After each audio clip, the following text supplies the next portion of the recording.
So let us have a huge round of applause for Preetham sir.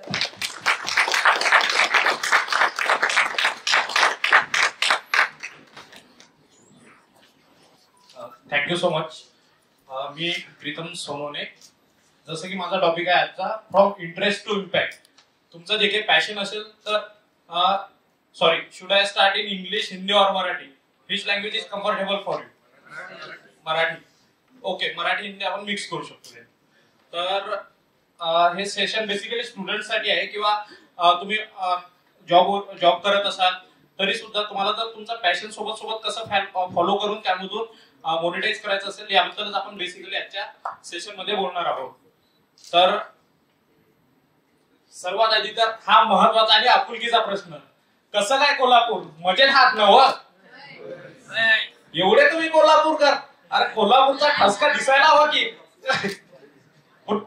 Okay, तर आपला नेहमीचा जो dialogue आहे तो बघूया आपण. वर्ड कॅम्प कोल्हापूर नंतर काय म्हणायचं आहे तुम्हाला माहितीच आहे. वर्ड कॅम्प कोल्हापूर विषय हार्ड. पुन्हा एकदा वर्ड कॅम्प कोल्हापूर विषय hard.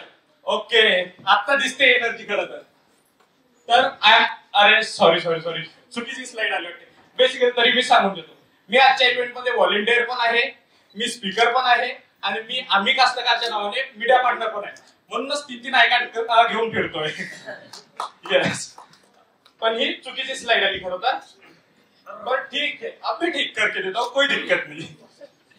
So basically I am Pritam Sonawane. मी ब्लॉगर आहे, युट्यूबर आहे आणि त्याचसोबत ऍग्रीकॉज आहे. आता ऍग्रीकॉज काय, तर ही कोणती पदवी नाही, पण आम्ही जे ऍग्रिकल्चर ग्रॅज्युएट आहोत आम्ही स्वतःलाच पदवी दिलेली आहे की वी आर द ऍग्रीकॉज. तर मी ऍग्रीकॉज आहे आणि त्याचसोबत गेल्या काही वर्षापासून वर्डकॅम्प सोबत जुळलेलो आहे. तर त्यामध्ये काही कॉन्ट्रीब्युशन्स करतो आणि वर्डप्रेसवर वेबसाईट सुद्धा बनवतो. तर सर्वात आधी की आपण आपलं पॅशन हे प्रोफेशन मध्ये का टर्न करायला हवं हे तर मी सांगतो, पण तुम्ही सांगा की आपलं पॅशन फॉलो करून त्याला प्रोफेशन बनवणं योग्य आहे की अयोग्य? योग्य आहे ना. पण मग आता हे करत असताना जर आपण आपला जॉब करत असेल किंवा बाकी काही रिस्पॉन्सिबिलिटी असेल तर ते करणं बऱ्याचदा आपल्याला अवघड जातं. तर ते कसं आपल्याला मॅनेज करता येईल आता तेच पाहणार आहोत आपण. सर्वात आधी तर फुलफिलमेंट. जर आपण आपलं पॅशन फॉलो करत असेल आणि त्याला प्रोफेशन मध्ये कन्वर्ट असेल तर एक फुलफिलमेंट राहते की चला आपण आपलं पॅशन फॉलो करून आपल्याला आवडणारी गोष्ट करून त्यामधून काहीतरी अर्थार्जन करत आहे. दुसरं म्हणजे अपॉर्च्युनिटी. तर जर आपण पॅशन फॉलो करत असेल तर आपल्याला वेगवेगळ्या अपॉर्च्युनिटी तयार होतात. त्या कशा, फक्त मी थेरीज नाही सांगणार आहे तर मी त्याचा एक्झाम्पल पण देणार आहे. आणि तिसरं म्हणजे फायनान्शियल इंडिपेंडन्स. जर तुम्ही स्टुडंट असाल किंवा नुकतंच जॉब सुरू केला असाल, फ्रेशर असाल तर तुम्हाला माहिती आहे की फायनान्शियल डिपेंडन्सी आपली पूर्णतः फॅमिलीवर राहते आणि अशा वेळेस आपण इंडिपेंडंट होऊन आपले स्वतःचे खर्च तसेच घरच्यांचे खर्च कसे काय मॅनेज करू शकतो काही प्रमाणात. तर त्याबद्दल तर तुम्ही पॅशन फॉलो कधी करायला हवं, असं नाही की आता कोणी करतोय त्यात तो सक्सेस झालेला आहे म्हणून आपण सेम फॉलो करायचं आणि ऍज इट इज त्याला कॉपी करून सुरू करायचं. तर सर्वात आधी तर आपण आपलं ओळखायला पाहिजे की खरंच आपल्याला कोणती गोष्ट आवडते, कौन सी ऐसी चीज है जिससे कि हम कनेक्ट होते या फिर हमें अच्छा लगता है. तर सगळ्यात आधी when you feel strongly about it then you should start thinking about your passion and converting it into your career or the profession. Then you have to be ready to commit and stay consistent in any situation by managing time and the other workload etc. So what else you have validated that it is potential to be profitable. नाहीतर मग आता passion आहे म्हणून आपला काही passion असू शकते. एखाद्याला कागदाचे विमानच बनवून उडवायला खूप आवडत असेल तर आता ते प्रॉफिटेबल राहील का? तर आपल्याला माहिती असलं पाहिजे, तो व्हॅलिडेट करता आला पाहिजे आयडिया की नक्कीच ही आयडिया आपण व्हॅलिडेट करू शकतो आणि त्याला ऍक्च्युअल रिअल वर्ल्ड मध्ये इम्प्लिमेंट करून त्याच्यापासून काही ना काही आपण चांगलं घेऊ शकतो किंवा त्याला मग प्रॉफिटेबल बनवू शकतो. आणि fourth one is you are open to learning and adapting. जर तुम्ही रिजिड असाल की नाही ऐसा है तो ऐसा ही चाहिए तो भाई तेरे से पैशन फॉलो करके उसे प्रॉफिटेबल बनाना प्रोफेशन बनाना बहुत मुश्किल हो सकता है. शायद आप बना भी लो पर उसमें टाइम लगेगा. तर तुम्ही रिजिड नसायला हवे, तर तुम्ही फ्लेक्सिबल असायला हवे की जे येणारे चेंजेस आहेत. जसं की आपलं लास्ट सेशन झालं अभिष डोकरासने घेतलं, त्यांनी सांगितलं की आपण एआय ला फॉलो करायला हवं. तर 2025 मध्ये 2026 मध्ये आपण विदाउट एआय राहू शकतो का? भले तुम्ही स्टुडंट असाल, वर्किंग प्रोफेशनल असाल किंवा अजून कोणी असाल तरी तुम्हाला कुठे ना कुठे एआय ची गरजही भासते. तर आपण फ्लेक्सिबल राहायलाच हवं. पण आता मी एवढं काही रामायण महाभारत सांगितलं पण तुम्ही मला का ऐकावं हे तर तुम्ही वाचूही शकता. चॅट जीपीटी आपल्याकडे, चॅट जीपीटी म्हणून काढू शकता. मग माझ्याकडूनच काय आहे का? हा प्रश्न तुम्हाला पडला असेल ना? अरे कोणालाच नाही पडला. ओके, फक्त सरांकडे एवढ्या लांबून आलाय तुम्ही, आता तसंच कशाला पाठवायचं म्हणून ऐकलं. करेक्ट. हा, ऍटलीस्ट चला आपण पैसे भरले, तिकीट दिली, पैशाचा विषय नाही, तुम्हाला आलं नव्हायला पाहिजे. Okay, thank you sir, thank you. Sorry, माझाच फोन वाजतोय. ओके, पण बस कह दिया है तो कह दिया ना, तो बस कह दिया. म्हटलं जर आता जसं सरांनी म्हटलं की आले आता तुम्ही दुरून तर ऐकायचं आहे, पण मी म्हणतोय मी म्हटलं ना म्हणून करायचं तर करायचं, असे करताना दिसतात आता. कारण बाकी त्यांनी कोणा रिस्पॉन्स काही दिलेले नाही. पण असं आहे का, मजा होईल असं नाही की फक्त मी आलो म्हणून ऐकून घ्यायचं असं नाही आहे, तर खरंच आहे काहीतरी म्हणूनच. ओके, पण आता तुम्ही विचार करत असाल की हा ये कर लो पहिले, मीम खेल लो बाकी चीजें होती रहेगी, तर असं काही नाही आहे. तर सर्वात आधी मी माझंच एक्झाम्पल देतो दुसऱ्याचं देण्याच्या जागी. सॉरी, आधी मी सायलेंट करून घेतो. Sorry for.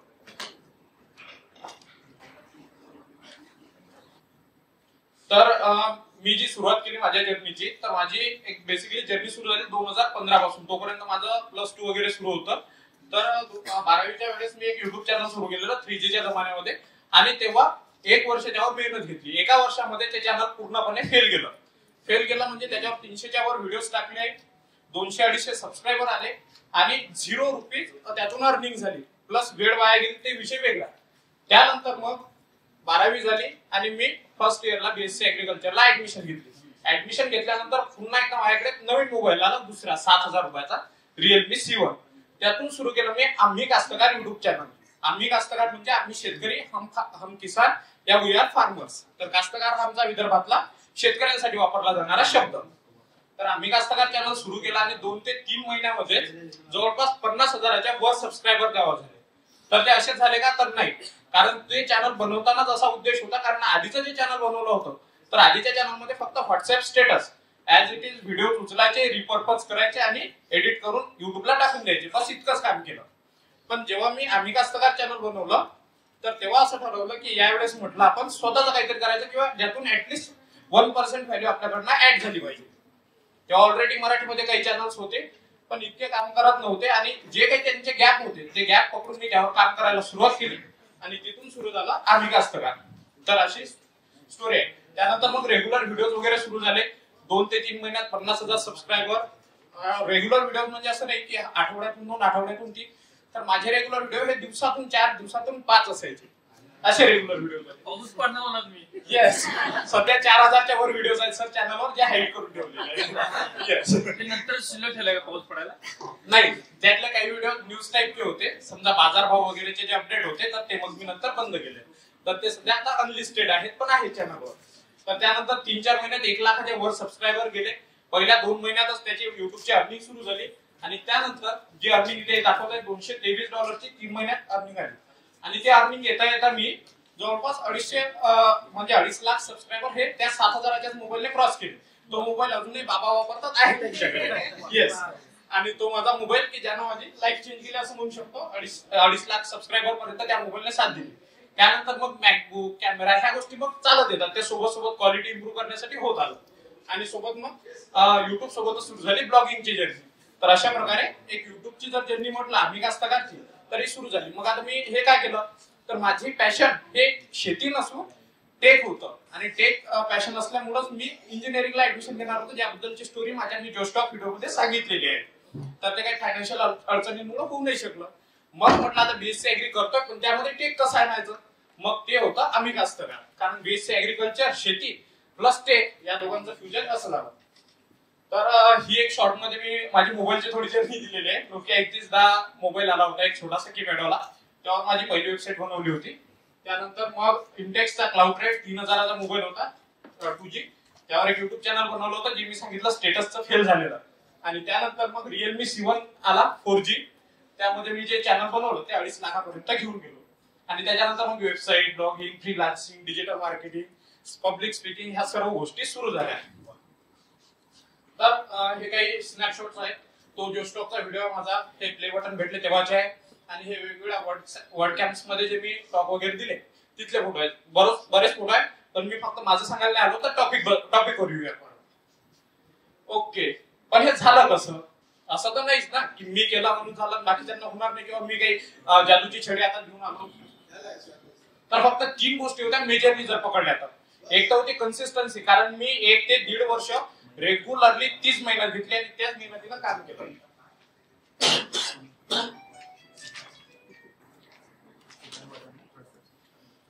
आणि दुसरं होतं की मी पाहत नाही बसलो की आपल्याकडे रिसोर्सेस कमी आहे किंवा काही आहे म्हणून. माझ्याकडे एक फोन होता आणि त्याच्यासोबत 150 रुपयाचा लिपन माईक अमेझॉनवर मिळतो, त्या 2 गोष्टी सुरू केला आणि होऊन गेलं. आरामात होतात. YouTube channel, faceless YouTube channel तर इझिली चालतं, एक मोबाईल आणि एक माईक. आणि त्यानंतर engage and listen to your audience. आता मी सुरुवातीला सुरू केलं, माझा पहिला व्हिडिओ अजूनही चॅनलवर टाकलेला, इतका घाण बोललो की त्या व्हिडिओमध्ये मला तो पाहावा वाटत नाही पुन्हा. पण मी ठेवला याच्यासाठी की आपल्याला माहिती असलं पाहिजे आपली सुरुवात कुठून झाली. तर त्या व्हिडिओमध्ये काहीच नाही, म्हणजे बोलण्याचा कॉन्फिडन्स नाही, नॉईज आणि एडिटिंग नाही, काही नाही, इतका बोगस व्हिडिओ. तरी मी तो ठेवला आणि नंतर मग ऑडियन्सनं जे इम्प्रुव्हमेंट सांगितले त्या करत करत आपण त्याला इम्प्रूव्ह करत गेलो. तर ह्या जर 3 गोष्टी केल्या की कन्सिस्टन्सी ठेवली, त्यानंतर असलेल्या रिसोर्सेस मधून सुरू केलं आणि तुमच्या ऑडियन्सला ऐकून जर चेंजेस केले तर तुम्ही स्टार्ट करू शकता. आणि हे केलं म्हणजे तुम्हाला मिळणार अलभ्य लाभ, की हा लाभ तुम्हाला खरंच तुमच्या कोणत्याही प्रोफेशन मध्ये नक्कीच फायद्याचा ठरू शकतो. आणि हे काही टूल्स आहेत ज्याच्यामध्ये जे स्टार्ट करून तुम्ही बेसिकली सुरू करू शकता. बेसिकली मी हे सेशन जे आहे तर स्टुडंटसाठी डिझाईन केलं होतं. तर सॉरी जर तुम्हाला हेल्पफुल नसेल होत तर, किंवा जर कोणी युट्यूब सुरू करत असेल तर इतक्या बेसिक टूल्स मधून होऊ शकतात. मॅक्झिमम फ्री टूल्स आहे. YT स्टुडिओ युट्यूबचा मॅनेजमेंट ऍप आहे, ते तुम्ही वापरू शकता. त्याच्यासोबत काइन मास्टर ऍप आहे किंवा VN ऍप आहे. या दोन्ही फ्री ऍप आहेत. काइन मास्टर आता काही फीचर्स पेड आहे, ते वापरू शकता एडिटिंगसाठी. YT स्टुडिओ तुमचे व्हिडिओचे थंबनेल्स, टायटल, डिस्क्रिप्शन टॅग साठी वापरू शकता मॅनेज करायला. त्यानंतर पिक्सल लॅब, कॅनवा आणि पिक्सआर्ट हे ऍप तुम्ही वापरू शकता चॅनलचा आर्ट बनवायला, लोगो बनवायला किंवा मग व्हिडिओचे थंबनेल्स बनवायसाठी. सोबतच आहे ChatGPT, जेमिनी AI आणि भरपूर बरेचसे जे AI टूल्स आलेले आहेत ते वापरू शकता तुम्ही तुमच्या स्क्रिप्ट बनवण्यासाठी किंवा मग टायटल, डिस्क्रिप्शन टॅग जनरेट करण्यासाठी. पण त्याला ह्युमन रिव्ह्यूची गरज भासेल, as it is copy paste करू नका. आणि त्यानंतर मेटा बिझनेस सूट, तर फेसबुक आणि इंस्टा सेम व्हिडिओ तुम्ही रिपर्पज करू शकता, अपलोड करू शकता. ज्याच्यासाठी जर मेटा बिझनेस सूट वापरला तर एका प्लॅटफॉर्मवर अपलोड करून तुम्ही दोन्ही जागी सायमल्टेनियसली इंस्टा आणि फेसबुकला अपलोड करू शकता. त्याच्यासोबत जर तुम्हाला ब्लॉगिंग करायची असेल, ब्लॉगिंग इन द सेन्स जे आपण टेक्स्ट बेस्ड ब्लॉगिंग करतो, न्यूज वेबसाईट, न्यूज आर्टिकल किंवा मग जे याच्या वेबसाईट राहतात ज्याच्यावर आपण जॉब पोर्टल वगैरे बनवतो, ऍडसेन्स मधून किंवा ऍफिलिएट मधून अर्निंग करतो, त्याच्यासाठी जे काही टूल्स आहेत सर्वात आधी तर ChatGPT आणि जेमिनी AI जे कंटेंट रायटिंग साठी तुम्ही वापरू शकता. त्याला ह्युमन टच देऊ आणि त्या कंटेंटला तुम्ही पब्लिश करू शकता. दुसरा आहे व्हॉट्सअप पुश नोटिफिकेशन.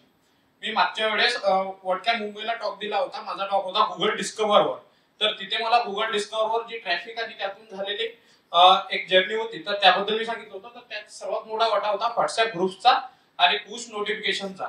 आपल्या वेबसाईटवर आलेले युजर्स हे युट्यूब सारखे सबस्क्रायबर राहत नाही की जे आपल्या चॅनलला स्टिक राहतील, तर ते आल्यानंतर जाऊ सुद्धा शकतात. तर त्यांना कॅप्चर कसं करून ठेवायचा, तर तुम्ही त्यांना थेट व्हॉट्सअप ग्रुप मध्ये रिडायरेक्ट करू शकता किंवा मग पुश नोटिफिकेशनने सुद्धा कॅप्चर करू शकता.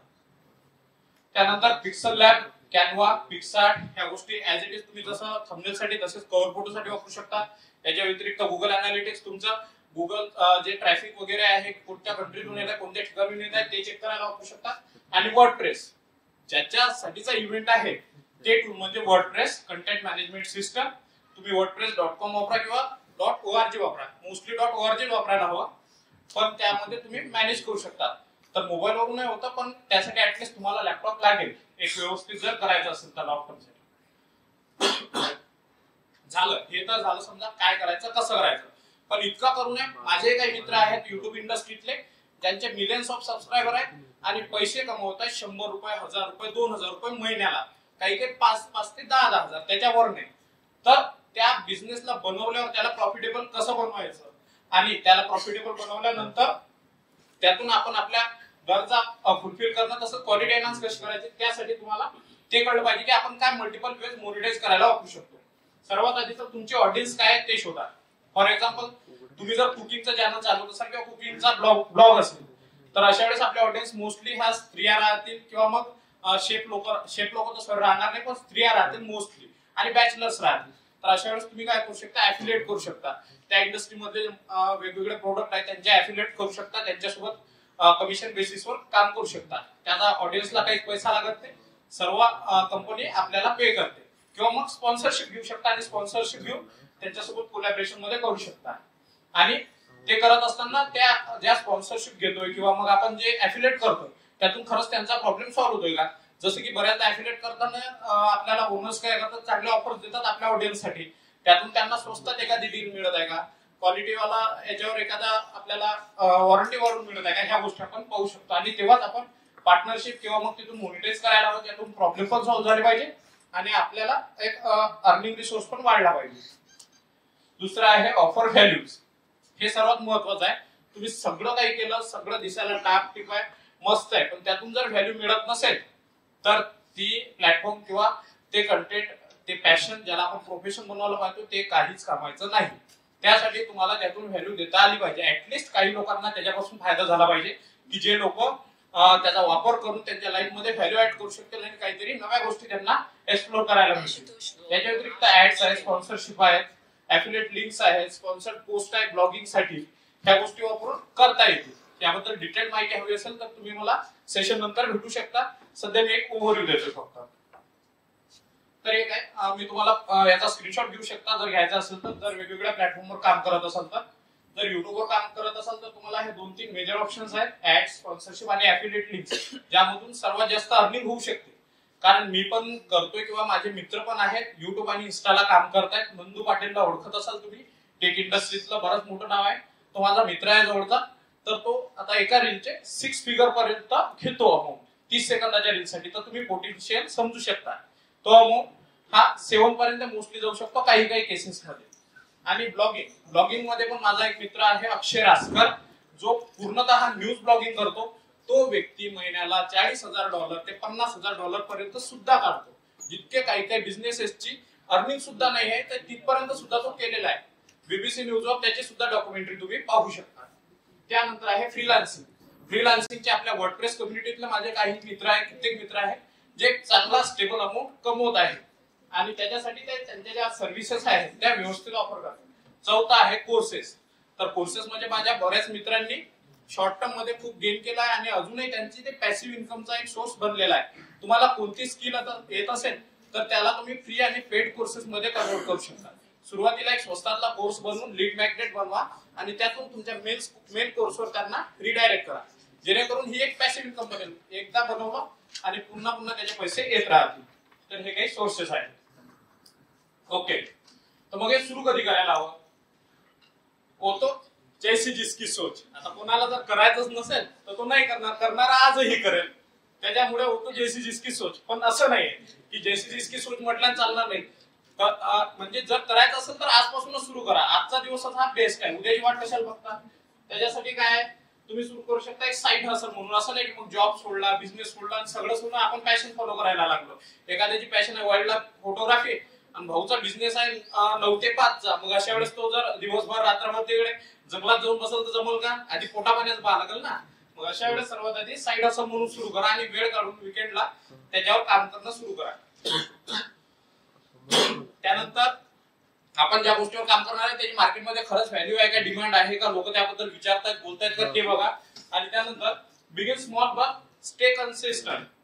बरोबर आहे, तुम्ही तुमच्याकडनं एका दिवसाला 10 व्हिडिओ टाकणार नाही, तुम्ही एक टाका. तुमच्याकडनं एक ब्लॉग पोस्ट दररोज नाही लिहिणं, तुम्ही 3 दिवसात एक लिहा, पण सुरू तर करा आणि कन्सिस्टंट राहा. तुमची फ्रिक्वेन्सी जर दर तिसऱ्या दिवशी दर आठवड्याला असेल ती तरी ऍटलीस्ट मेंटेन करा, तेव्हा तुम्हाला होऊ शकते. आणि चौथा फोकस ऑन व्हॅल्यू.